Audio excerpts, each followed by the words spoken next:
Hi, today we're going to be doing a mail merge, and this time our mail merge is going to produce a letter that is merged that will be sent out via email. So let's get going. We have a sample letter here, and in red, just for training purposes, are the areas where we're going to have to put in the merge fields so that that information will come into and personalize the letter. When we're doing a mail merge, we are merging usually a Word document to an Excel worksheet. This is the Word document that I've just typed out and I put in some merge fields. This is the Excel worksheet that has the data that will go into the Word document. I have a column for name, a column for email address, a column for date, a column for workshop title, a column for location, and a column for time. With those columns, it's really important in your Excel worksheet for it to be as complete as possible and correct as possible. If there's any sorting or filtering that needs to happen to your data, it's important to do that before you start the mail merge. And the column names, the column headers, the names should be very clear to understand because you're going to need to know what data you want to place where within your letter. Okay, so let's get started. I'm going to go back to the Word document, and to do a mail merge in Word, you always start by clicking on the Mailings tab in the ribbon. The Mailings tab in the ribbon, and that makes sense because you're doing a mail merge. Okay, from the mail merge, then from the Mailings tab, you go to the left of the ribbon where you see the Start Mail Merge button. You click on that Start Mail Merge button, and the very last choice you see is Step-by-Step Mail Merge Wizard.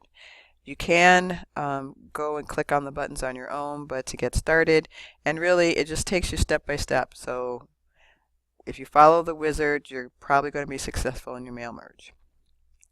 You click on Step by Step Mail Merge Wizard, and you will see a panel appears on the right that says Mail Merge. If you just read the text from top to bottom along the way, you will be successful in your mail merge. First thing it says is select document type. What type of document are you working on? Well, we are working on letters, but we want these to be email messages. So we want to check or click on that email messages choice. And it tells you here, send email messages to a group of people.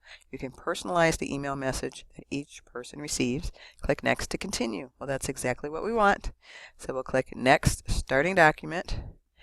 And it says, how do you want to set up your email messages? Use the current document. Well, yes, we have it all ready for us here.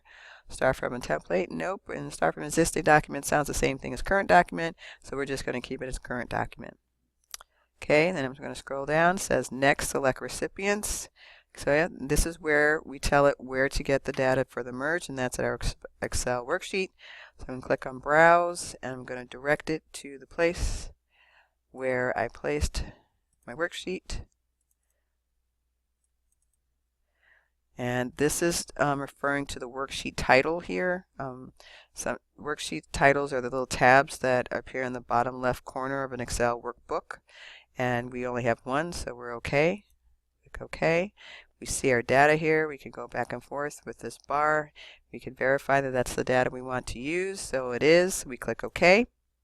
And now down here it says currently your recipients are selected from and the file that I placed. So I'm all good there. Then it says next, write your email message. I'm going to click there. And here, if you have not already done so, write your email message, add recipient information to your message, click a location in the message, and then click one of the items below. You can do it from here for more items, but I find it easier to do it from the ribbon in this Insert Merge field. That's what we're doing. We're inserting the merge field. So I'm going to select the first and last name, and I'm going to click on the Insert Merge field. Now these are the column headers from my workbook. These are the column headers, and I want the name column information to appear here. So I click on name, and I click the comma. Now I'm going to click on workshop title. Going to go up here to Insert Merge field, and I want the workshop column information to be placed there. I notice that my bracket and my text are right next to each other, so I'm going to click a space because I want a space between those two pieces of text. Notice that when I do put in a merge field, the column header appears surrounded by double brackets on each side. Those are the ones I know have the merge fields in them. I'm going to select this, click on Insert Merge Field, and this time I want location. Again, I need to put a space there. I'm going to select Date, Insert Merge Field, click Date, and I lost my period, so I'm going to add a period there. And then the last merge field I need is time. I'm going to select time, choose time from there. I lost my exclamation points. And there we go. So we have 1, 2, 3, 4, 5 merge fields in our letter.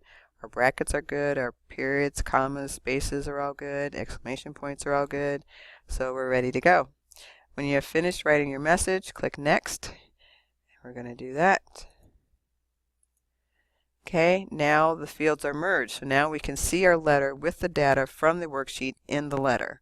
And I see one letter, but I want to see a few more, so I can click on these arrows back and forth to preview the letters.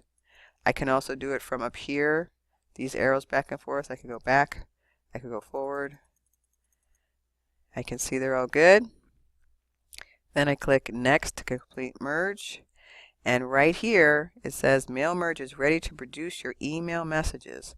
If I were to click on this button right now, this text, this letter, will go to the email that was in that worksheet. When you're doing an email message mail merge, it is vital that an email is included in the Excel worksheet.